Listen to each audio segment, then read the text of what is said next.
Une larme silencieuse glissa sur la joue de Sophie Moreau, tandis qu'elle fixait l'écran de son téléphone. Son cœur battait si fort qu'elle pouvait presque l'entendre résonner dans la cuisine vide. Les messages étaient là, indéniables, comme une gifle en plein visage. Marc, son mari depuis 15 ans, échangeait des mots doux avec une certaine Isabelle. Des mots qu'il ne lui adressait plus depuis longtemps. « Tu me manques déjà. J'ai hâte de sentir ton parfum.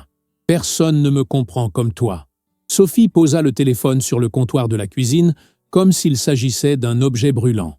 À 43 ans, elle ne s'attendait pas à revivre cette sensation d'adolescente trahie. Le bruit d'une clé dans la serrure la fit sursauter. Marc rentrait plus tôt que prévu.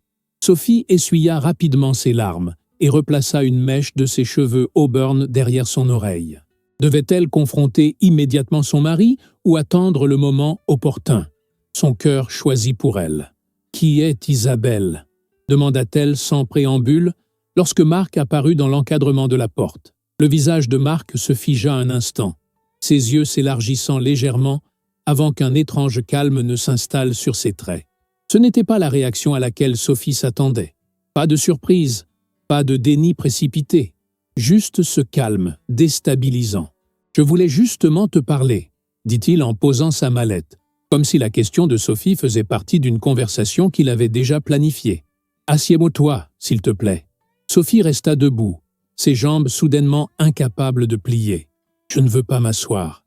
Je veux savoir qui est cette femme avec qui tu échanges des messages. » Marc soupira, passa une main dans ses cheveux grisonnants et la regarda avec une expression que Sophie ne reconnut pas. Ce n'était pas de la honte, ni du regret. C'était presque du soulagement. « Écoute, Sophie, j'ai beaucoup réfléchi ces derniers temps.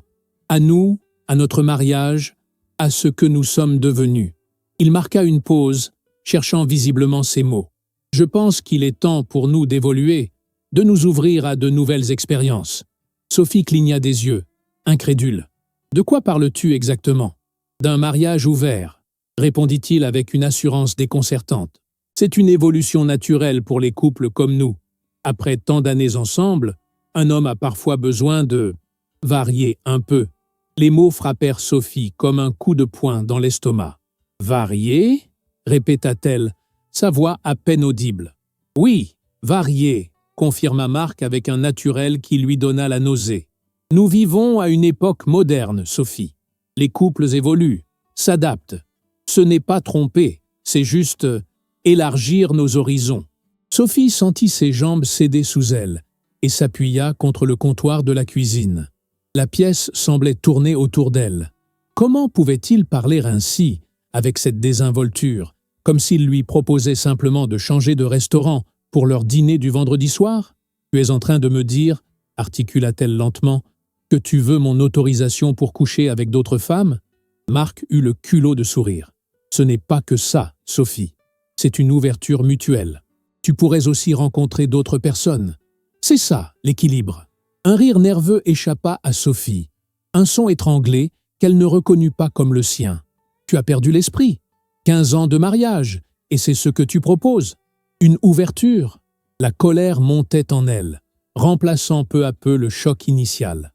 Elle attrapa son sac à main posé sur le comptoir et se dirigea vers la porte, incapable de rester une minute de plus face à cet étranger qui avait pris la place de son mari. « Où vas-tu » demanda Marc, visiblement surpris par sa réaction. « Loin de toi » répondit-elle, la main sur la poignée de la porte, « avant que je ne dise des choses que je pourrais regretter. » Marc eut l'audace de paraître blessé. « Sophie, ne réagis pas comme ça. C'est juste une conversation. » Elle se retourna une dernière fois, les yeux brillants de larmes contenues. « Une conversation? Tu appelles ça une conversation? Tu me trahis et tu as le culot de me le dire comme si c'était normal? » « Tu exagères, » soupira-t-il. « C'est simplement une évolution naturelle de notre relation. » Sophie ouvrit la porte, prête à sortir, quand Marc ajouta les mots qui allaient la hanter pendant des jours. « Chérie, je sais que tu es en colère maintenant, mais tu t'y habitueras. » La porte claqua derrière elle avec une force qui fit trembler les murs. Dans sa voiture, les mains tremblantes sur le volant, Sophie fut incapable de démarrer immédiatement. Les larmes coulaient maintenant librement sur son visage. Comment avait-elle pu être si aveugle? Qui était cet homme avec qui elle partageait sa vie depuis tant d'années? Elle conduisit sans destination précise, les rues de Paris défilant autour d'elle comme dans un brouillard. La Seine scintillait sous le soleil de mai, indifférente à son cœur brisé. Sophie finit par s'arrêter près d'un petit café qu'elle ne connaissait pas, à l'autre bout de la ville. Elle s'installa à une table isolée, commanda un café qu'elle ne toucherait pas et sortit son téléphone. Son doigt hésita au-dessus du nom de sa fille unique, Claire, étudiante à Lyon. Devait-elle l'impliquer dans cette situation? Non, pas maintenant. Pas avant d'avoir elle-même compris ce qui se passait. À la place, elle appela sa meilleure amie, Nathalie, qui répondit à la 3e sonnerie. « Sophie, tout va bien? Tu as une voix étrange ?» Les mots se bousculèrent, alors que Sophie racontait la scène surréaliste qui venait de se dérouler. Le choc dans la voix de Nathalie lui confirma qu'elle n'exagérait pas, que la proposition de Marc était aussi absurde qu'elle le ressentait. « Il t'a vraiment dit ça? Varier un peu? Comme si tu étais un plat qu'il avait mangé trop souvent ?» s'indigna Nathalie. « Quel culot! Qu'est-ce que tu vas faire ?» Sophie regarda son reflet fragmenté dans la vitrine du café. Une femme aux yeux verts, rougie par les larmes, aux lèvres tremblantes, lui renvoya son regard. Une femme qu'elle reconnaissait à peine. « Je ne sais pas encore, » murmura-t-elle. « Mais je sais une chose, je ne m'y habituerai pas. » Ce qu'elle ignorait alors, c'est que ces mots allaient devenir le catalyseur d'une transformation qu'elle n'aurait jamais cru possible. Parce que parfois, les plus grandes trahisons peuvent éveiller les forces les plus insoupçonnées. Et Sophie Moreau était sur le point de découvrir les siennes. Une semaine s'était écoulée depuis cette confrontation dévastatrice. Sophie avait passé les 3 premières nuits chez Nathalie, incapable de dormir, revivant sans cesse les paroles de Marc dans sa tête. Variez un peu. Ces mots la hantaient comme une mélodie discordante qui refusait de s'estomper. Elle était finalement rentrée à la maison, mais un fossé invisible s'était creusé entre eux. Ils partageaient toujours le même espace, mais leurs interactions se limitaient au strict minimum. Marc tentait parfois d'engager la conversation, mais Sophie répondait par monosyllabes, chaque mot qu'il prononçait lui rappelant sa trahison. Ce soir-là, assise dans leur salon, Sophie faisait semblant de lire un livre, tandis que Marc travaillait sur son ordinateur portable. Le tic-tac de l'horloge murale semblait anormalement bruyant dans le silence pesant qui les enveloppait. « J'ai eu une journée épuisante », dit soudain Marc, fermant son ordinateur. « Le nouveau projet pour le client suisse est un cauchemar. » Sophie tourna une page de son livre sans lever les yeux. Elle n'avait pas lu un seul mot depuis 20 minutes, mais il n'avait pas besoin de le savoir. Marc se leva, s'étira, puis la regarda avec une expression qu'elle aurait qualifiée d'espoir, si elle ne le connaissait pas mieux. « Sophie, » commença-t-il, sa voix adoucie, comme lorsqu'il voulait quelque chose. « Est-ce que tu as réfléchi à ce dont nous avons parlé la semaine dernière ?» Le livre faillit lui tomber des mains. Était-il sérieux? Après une semaine de silence glacial, c'était sa question? Sophie leva lentement les yeux vers son mari, cherchant une trace d'humour ou d'ironie sur son visage. Il n'y en avait aucune. Il attendait véritablement une réponse, comme si sa proposition indécente méritait considération. Une larme solitaire s'échappa et glissa le long de sa joue. Sans un mot, elle se leva, posa le livre sur la table basse et monta les escaliers vers leur chambre. Derrière elle, elle entendit Marc soupirer d'exaspération, comme si c'était elle qui se comportait de façon déraisonnable. Cette nuit-là, allongée à côté de cet homme qu'elle ne reconnaissait plus, Sophie fixa le plafond dans l'obscurité. Les ronflements légers de Marc lui indiquaient qu'il dormait paisiblement, sans être tourmenté par les doutes et la douleur qui la consumaient. Comment pouvait-il dormir ainsi après avoir piétiné 15 ans de mariage? Mais dans les ténèbres de cette chambre qui semblait désormais appartenir à des étrangers, une idée commença à germer dans l'esprit de Sophie. Si Marc voulait varier, peut-être devrait-elle lui montrer exactement ce que cela signifiait dans la réalité. Le lendemain matin, Sophie appela Nathalie dès que Marc fut parti au travail. « J'ai besoin de ton aide », dit-elle, une détermination nouvelle dans la voix. « Et aussi du numéro de ton ami Philippe, celui qui est acteur. » Nathalie fut d'abord surprise, puis comprit rapidement ce que Sophie envisageait. « Tu es sûre de vouloir faire ça ?»« Plus sûre que jamais, » répondit Sophie. Il veut un mariage ouvert? Je vais lui en donner un, juste pour une soirée. Les jours suivants furent consacrés à la planification méticuleuse de ce que Sophie appelait en son fort intérieur l'opération réveil. Philippe, enthousiaste à l'idée de participer à cette mise en scène peu conventionnelle, suggéra d'impliquer 2 de ses amis comédiens. Pour un effet maximum, avait-il dit avec un clin d'œil qui, pour la première fois depuis des jours, avait fait sourire Sophie. Une semaine plus tard, Sophie était prête. Elle avait choisi ce jour avec soin, un jeudi, car Marc rentrait toujours tôt ce jour-là pour regarder son émission préférée.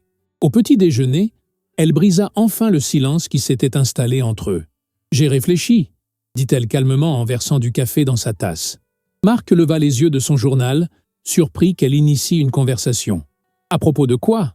À ta proposition ?» Elle but une gorgée de café, observant sa réaction par-dessus le bord de sa tasse. « L'ouverture de notre mariage. » L'intérêt de Marc fut immédiatement piqué. Il posa son journal, toute son attention désormais focalisée sur elle. « Vraiment ? Et qu'en penses-tu ? » « Je pense que tu as raison, » dit-elle, les mots lui écorchant presque la gorge. « Peut-être qu'il est temps d'évoluer, comme tu dis. » Le visage de Marc s'illumina d'une façon qui lui donna envie de renverser son café brûlant sur ses genoux. « Je savais que tu comprendrais, » dit-il, attrapant sa main à travers la table. « C'est l'évolution naturelle de notre relation. Je suis tellement heureux que tu l'acceptes. » Sophie força un sourire, retirant doucement sa main de la sienne. « J'ai juste besoin d'un peu de temps pour m'y habituer. Bien sûr, tout le temps qu'il te faudra. » Il finit son café d'un trait et se leva, déposant un baiser sur son front. « Je dois y aller. On se voit ce soir ? » « Absolument, » répondit-elle. « Ce soir sera spécial. » Marc ne sembla pas remarquer l'inflexion étrange dans sa voix. Il partit au travail avec une énergie renouvelée, presque comme un adolescent excité par une promesse tacite. Dès qu'il fut parti, Sophie sortit son téléphone et envoya un message à Philippe. « C'est pour ce soir. Venez à 18h. Il rentre à 19h. » La journée passa dans un état de conscience altéré.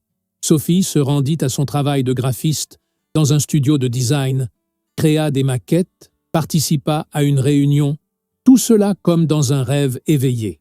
Ses collègues remarquèrent sa distraction, mais attribuèrent cela à la charge de travail récente. À 16h, elle quitta le bureau plus tôt que d'habitude, prétextant un rendez-vous médical. Sur le chemin du retour, elle s'arrêta dans une boutique et acheta une robe qu'elle n'aurait jamais osé porter auparavant. Rouge vif, légèrement décolletée, parfaitement ajustée à sa silhouette qu'elle avait trop longtemps négligée. À 18h précises, la sonnette de la maison retentit.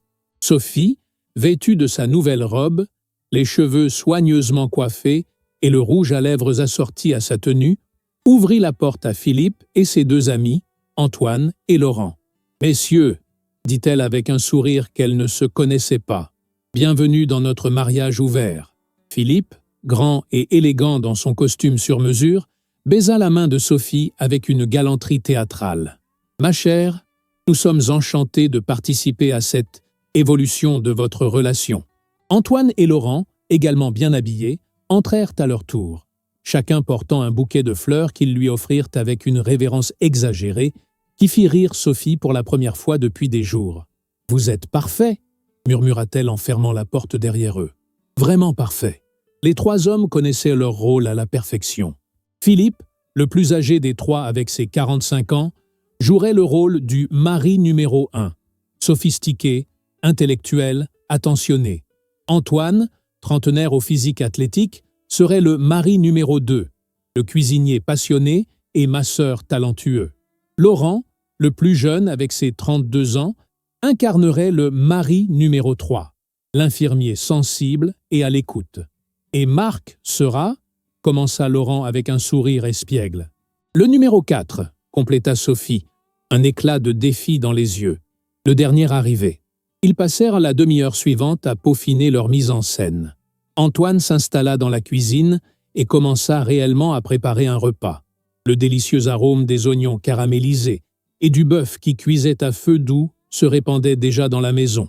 Laurent s'appropria le canapé du salon, allumant la télévision sur la chaîne de sport que Marc regardait habituellement.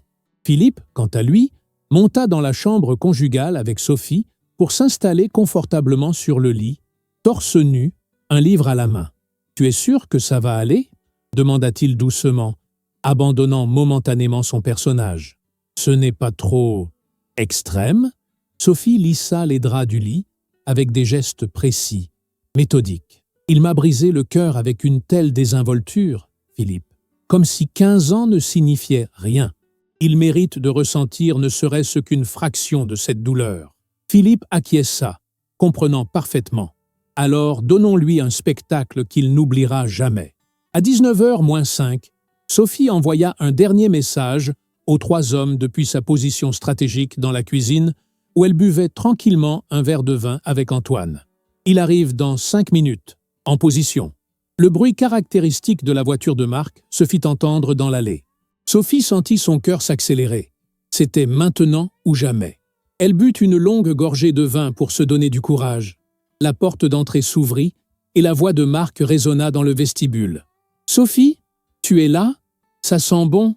Qu'est-ce que tu… » Sa phrase resta en suspens lorsqu'il pénétra dans le salon et aperçut Laurent, confortablement installé sur son canapé, les pieds sur sa table basse, changeant tranquillement les chaînes de sa télévision. « Qui êtes-vous » demanda Marc, son attaché-case toujours à la main. « Que faites-vous chez moi ?»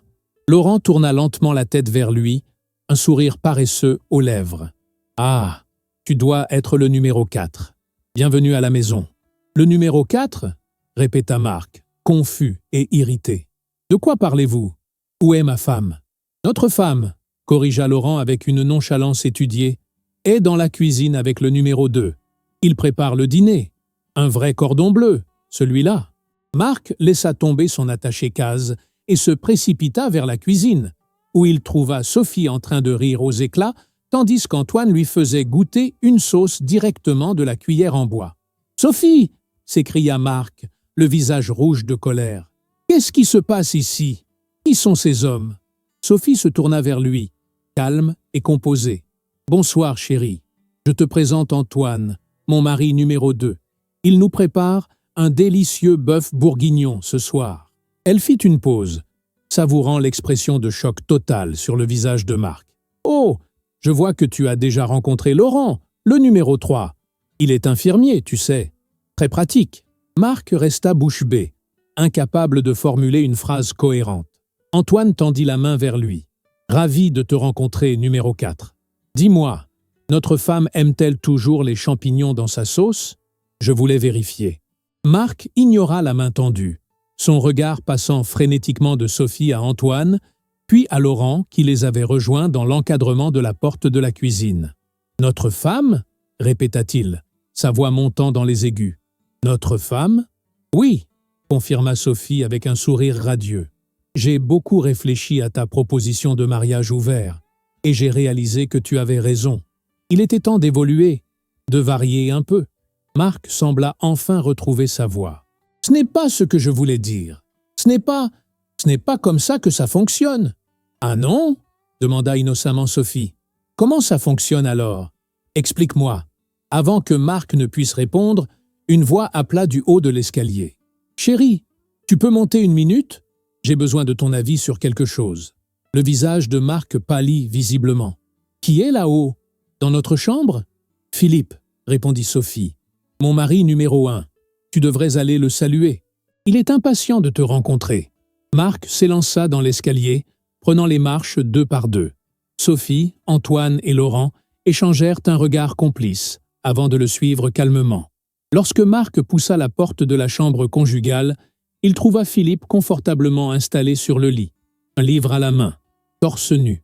Philippe leva les yeux, sourit et dit « Ah, te voilà enfin, numéro 4. Notre femme m'a beaucoup parlé de toi. » Marc resta figé sur le seuil, son regard passant de Philippe au lit qu'il partageait avec Sophie depuis 15 ans. Un lit qui semblait désormais profané par la présence de cet étranger. « Sortez de mon lit !» articula-t-il, la voix tremblante de rage. « Sortez de ma maison, tous autant que vous êtes. » Philippe se redressa lentement, sans se presser. « Ta maison? Je crois que tu veux dire notre maison. C'est un concept que tu devrais comprendre, non? Le partage. » Sophie apparut derrière Marc, posant une main légère sur son épaule. « Quelque chose ne va pas, chérie. Tu sembles tendue. » Marc se dégagea violemment, se tournant vers elle avec une expression de pure incrédulité. « Tu es devenue folle? Qu'est-ce que c'est que cette mascarade? » « Une mascarade ?» Sophie feignit la surprise. « Pas du tout. J'ai simplement suivi tes conseils. J'évolue, je m'adapte, je varie. » Elle prononça ce dernier mot avec une délectation particulière, le laissant suspendu dans l'air entre eux, comme une accusation silencieuse. Marc passa une main tremblante sur son visage. « Ce n'est pas ce que je voulais. »« Non ?» demanda Sophie, penchant légèrement la tête sur le côté. « Qu'est-ce que tu voulais exactement, Marc? Explique-moi. » Marc jeta un regard haineux à Philippe, qui les observait avec un amusement non dissimulé. Pas devant lui, pas comme ça. Pourquoi pas? Philippe est mon mari numéro 1 maintenant. Nous n'avons pas de secret entre nous. Une veine palpitait dangereusement sur la tempe de Marc. « Arrête avec ça !» cria-t-il soudain. « Arrête tout de suite! Ces hommes vont sortir de ma maison immédiatement, ou j'appelle la police. » Sophie croisa calmement les bras. « Sur quelle base? Ce sont mes invités. Et si nous avons un mariage ouvert, comme tu le souhaitais, je ne vois pas où est le problème. »« Le problème, rugit Marc, c'est que ce n'est pas ce que j'avais en tête. »« Oh, dit Sophie, feignant la compréhension, tu voulais être le seul à varier, c'est ça? Ça ne marche pas dans les deux sens. » Le silence qui suivit fut assourdissant. Dans ce moment de clarté brutale, Marc sembla enfin réaliser l'ampleur de sa propre hypocrisie. Son visage passa de la colère à la confusion, puis à une forme de honte réticente. « Je... » commença-t-il, mais les mots lui manquèrent. Sophie sourit, un sourire qui n'atteignait pas ses yeux. « Ne t'inquiète pas, chérie. Comme tu me l'as si bien dit, je sais que tu es en colère maintenant, mais tu t'y habitueras. » Le visage de Marc se décomposa à l'écoute de ses propres paroles, lui étant renvoyé comme un boomerang impitoyable. Il recula de quelques pas, déstabilisé, comme si le sol sous ses pieds venait soudainement de se dérober. « Ce n'est pas juste, » murmura-t-il, plus pour lui-même que pour les autres. « Ce n'est pas du tout ce que j'avais imaginé. » Sophie s'avança vers lui, maintenant une distance calculée, suffisamment proche pour que sa présence soit imposante, suffisamment loin pour éviter tout contact. La vie est rarement comme on l'imagine. N'est-ce pas, Marc? Un bruit de casserole résonna depuis la cuisine en bas, rappelant à tous la présence d'Antoine, qui continuait imperturbablement à préparer le dîner. « Sophie, » dit Marc, sa voix réduite à un murmure suppliant. « Pouvons-nous parler? Seul? Pourquoi? » demanda-t-elle, feignant l'innocence. « Nous sommes une famille maintenant, une grande famille moderne et ouverte. Exactement ce que tu voulais. » Laurent apparut dans l'encadrement de la porte, s'appuyant nonchalamment contre le chambranle. « Le dîner sera bientôt prêt.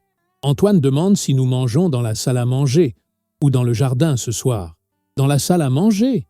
répondit Sophie sans quitter Marc des yeux. « La soirée risque d'être fraîche. » Marc semblait au bord de l'implosion. « Il n'y aura pas de dîner !» cria-t-il, ses poings serrés témoignant de sa lutte pour maintenir un semblant de contrôle. « Ces hommes vont partir maintenant !»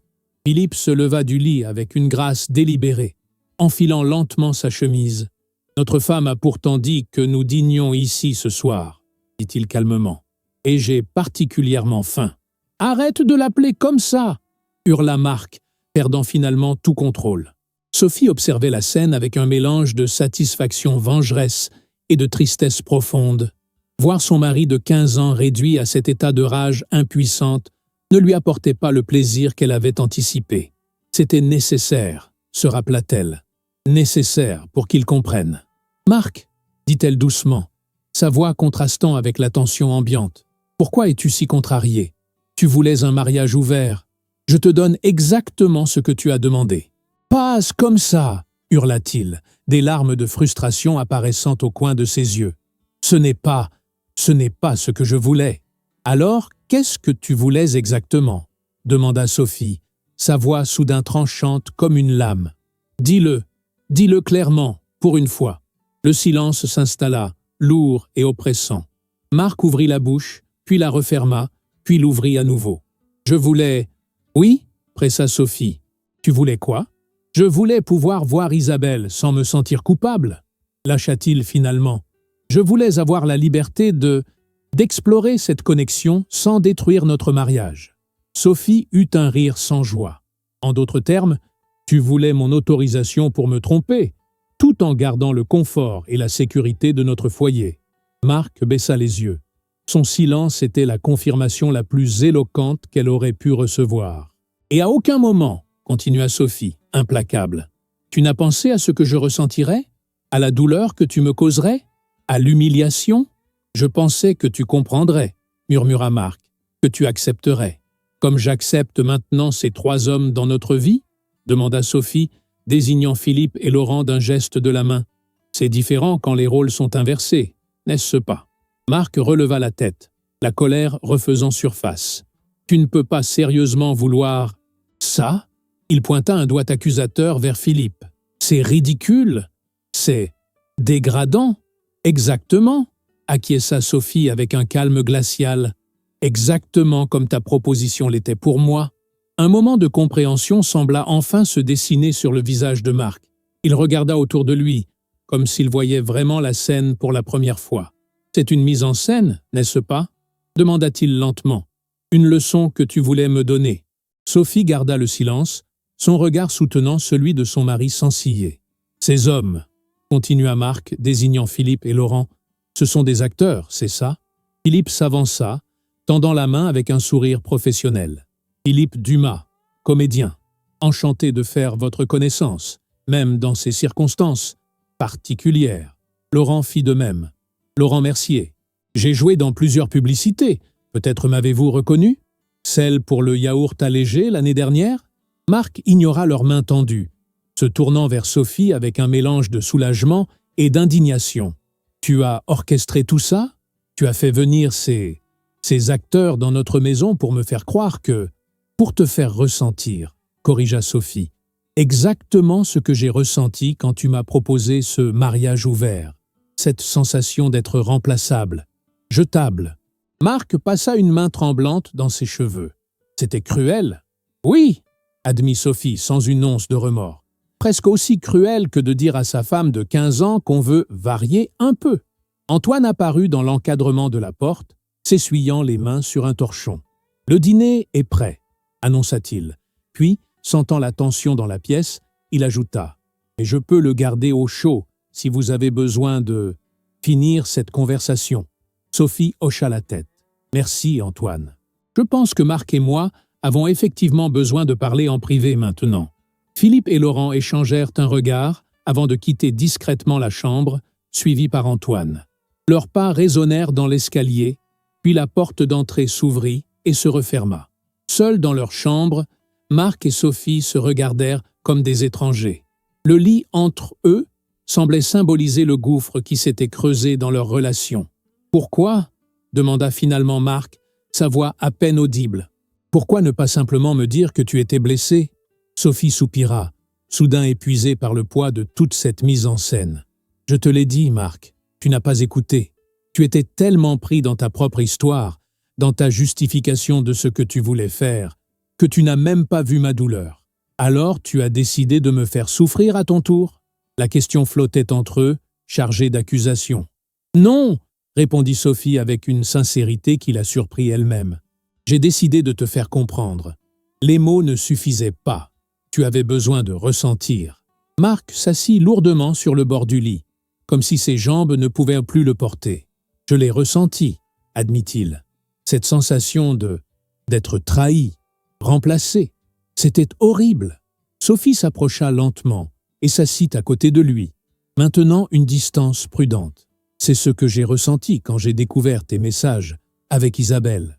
Et encore plus quand tu as eu l'audace de me proposer ce mariage ouvert, comme si c'était un cadeau que tu me faisais. Un silence s'installa entre eux, moins hostile qu'auparavant, mais tout aussi lourd de non-dits. « Qu'est-ce qu'on fait maintenant ?» demanda finalement Marc, les yeux fixés sur ses mains.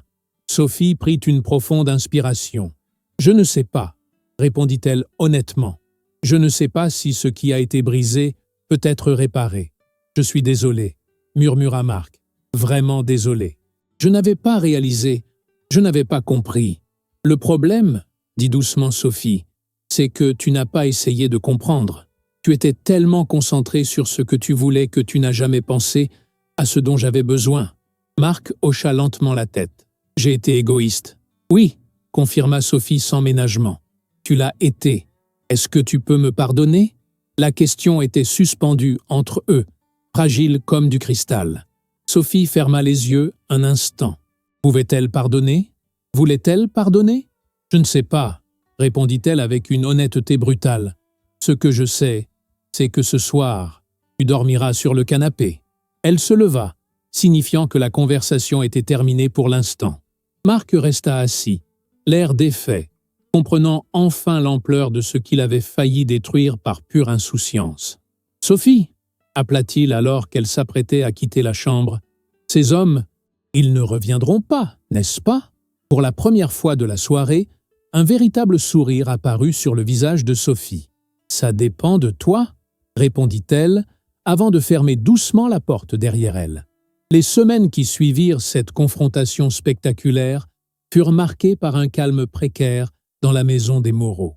Marc dormit sur le canapé pendant 5 nuits consécutives avant que Sophie ne l'autorise à revenir dans leur lit, bien qu'une invisible ligne de démarcation semblait désormais diviser le matelas. Marc avait changé, ou du moins, essayait-il de changer. Il rentrait tôt du travail, préparait parfois le dîner, écoutait réellement lorsque Sophie parlait.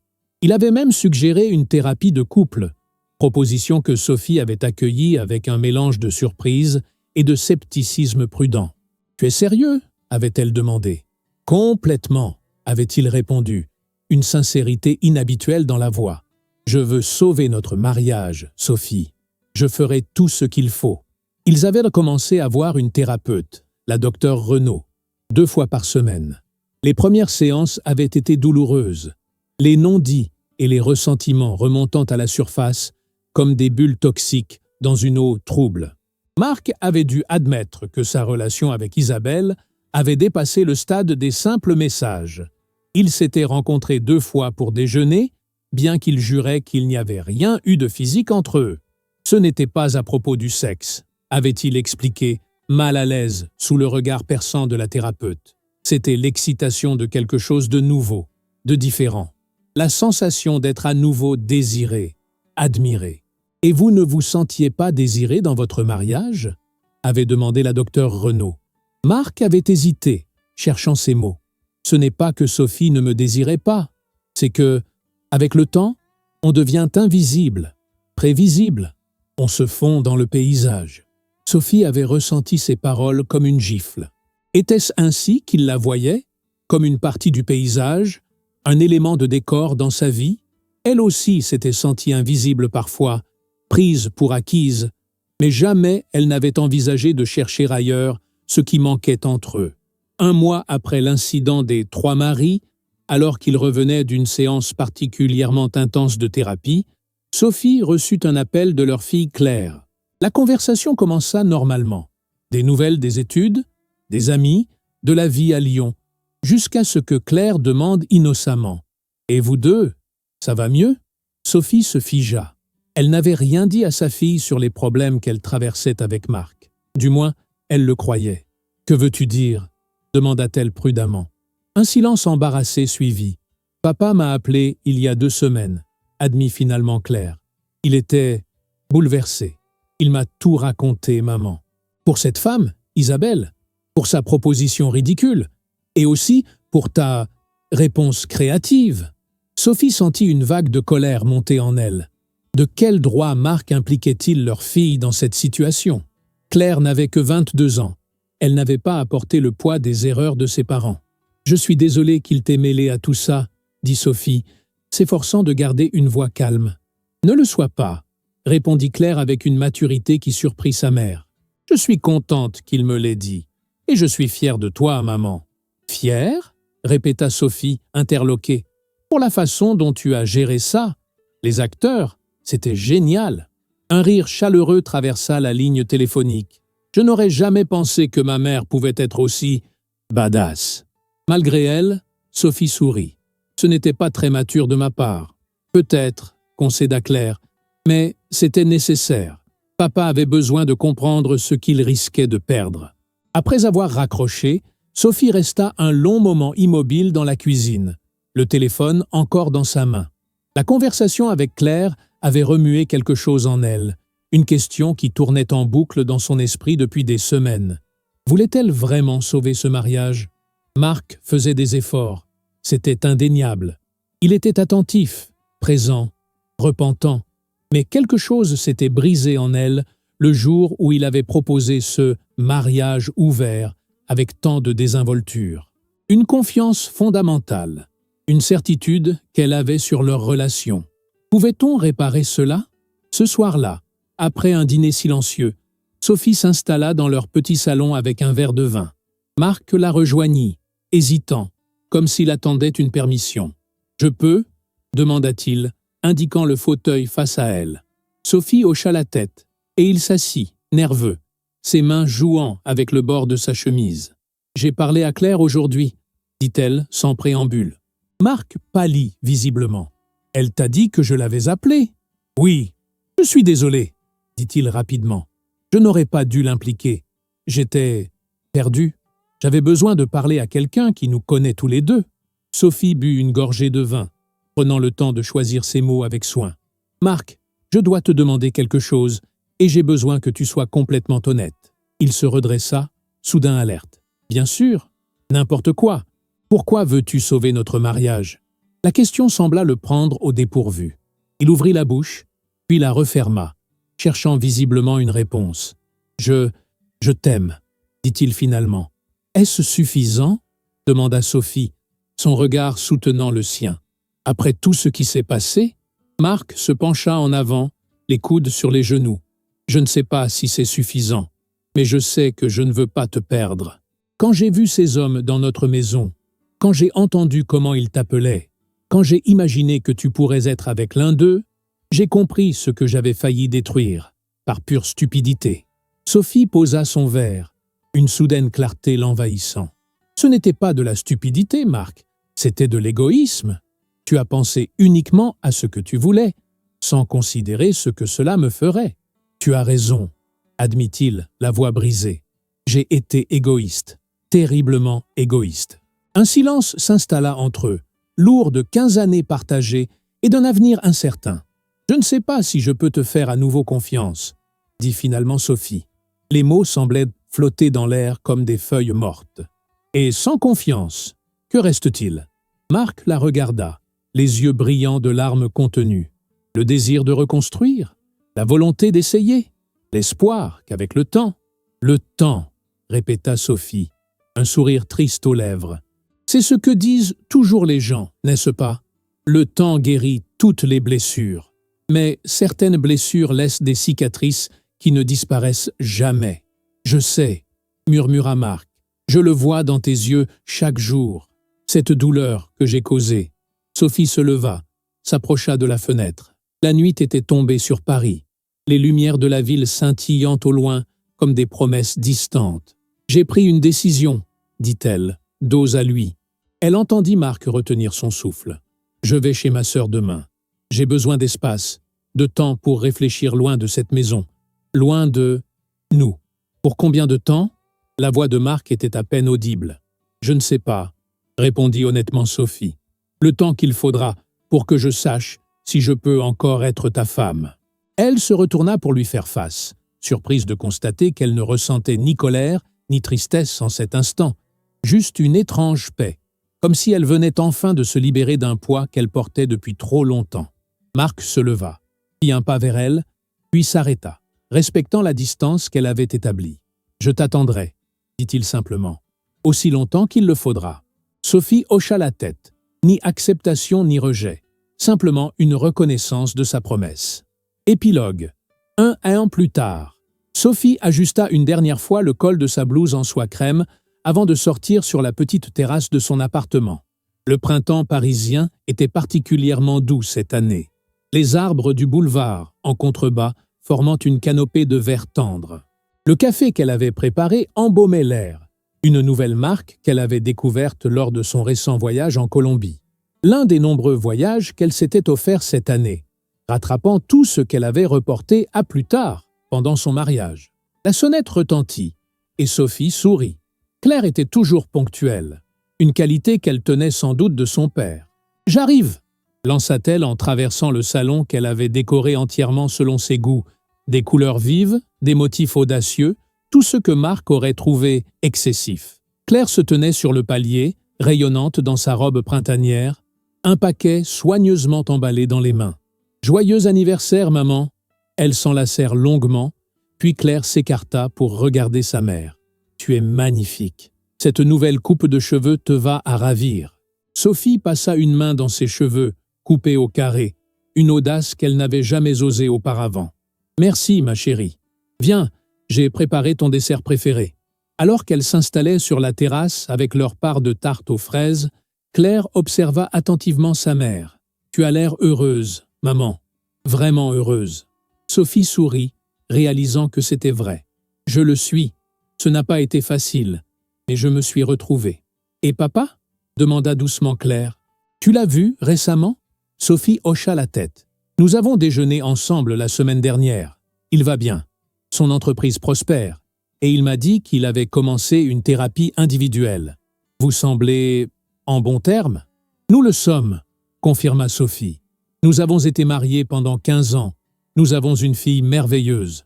Nous ferons toujours partie de la vie l'un de l'autre, d'une certaine façon. » Claire hésita, puis demanda « Est-ce que tu penses que vous pourriez un jour ?» Sophie secoua doucement la tête. « Non, ma chérie, ce chapitre est clos, mais c'est bien ainsi. Tu ne te sens pas seule parfois ?» Sophie regarda au loin, vers l'horizon parisien. Être seule et se sentir seule sont deux choses très différentes. J'ai passé des années à me sentir seule dans mon mariage, sans même le réaliser. Maintenant, je suis seule, mais je me sens complète. Elle prit une gorgée de son café colombien, savourant sa richesse. Tu sais, parfois on doit perdre quelque chose pour comprendre sa vraie valeur. Pas la valeur de ce qu'on a perdu, mais la valeur de ce qu'on a gagné en retour. Et qu'as-tu gagné, maman ? Sophie sourit, un sourire qui illumina son visage et atteignit ses yeux verts qui avaient retrouvé leur éclat après des mois de larmes. Moi-même, répondit-elle simplement, je me suis retrouvée. Le téléphone de Sophie vibra sur la table. Elle jeta un coup d'œil à l'écran et sourit. « Qui est-ce » demanda Claire, curieuse. « Philippe » répondit Sophie, une légère rougeur colorant ses joues. « Philippe, l'acteur » Claire écarquilla les yeux. « Tu le vois toujours » Sophie rit, un son léger et libéré qui flotta dans l'air printanier. La vie est pleine de surprises, n'est-ce pas? Parfois, on trouve des trésors dans les endroits les plus inattendus. Elle reposa son téléphone sans répondre immédiatement. Ce message pouvait attendre. Pour l'instant, elle voulait simplement savourer ce moment avec sa fille, dans cet appartement qui était devenu son sanctuaire, au cœur d'une vie qu'elle avait reconstruite à son image. Une vie qui lui appartenait pleinement, enfin. Si vous avez aimé cette histoire jusqu'ici, n'hésitez pas à laisser un pouce en l'air et à vous abonner à la chaîne. C'est un geste simple pour vous, mais qui m'aide énormément. Laissez un commentaire pour me dire ce que vous en avez pensé. Merci pour votre compagnie et votre café, et à bientôt pour une nouvelle histoire.